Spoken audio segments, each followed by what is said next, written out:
Patuloy ang pagbibigay ng tulong ng administrasyon ni Pangulong Ferdinand R. Marcos Jr.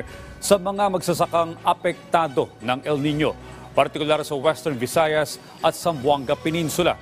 Ayon kay PCO Assistant Secretary Joey Villarama, tagapagsalita ng Task Force El Nino, halos 4,000 magsasaka na ang apektado sa naturang dalawang rehiyon.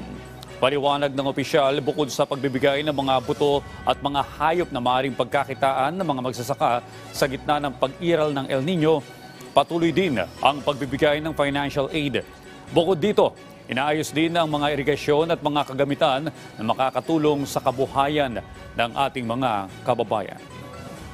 Mas qualitative po, binibigyan sila ng seeds na heat tolerant. Binibigyan din ng domestic animals, may social protection, may financial aid. Although, as I said, I don't know how much. Pero tuloy-tuloy po yan. Lahat po ng 41 provinces na naitala as of this time na apektado, tinutulungan naman po ng Interagency Task Force. Being monitored at kung ano po yung binabantayan ng task force, ayon na rin sa direktiba ng ating Pangulo, yan po ang food security, ang water supply, obviously power supply, health, at saka po yung kung magkakaroon po ng pagtaas sa mga presyo, dyan po papasok yung fiscal measures.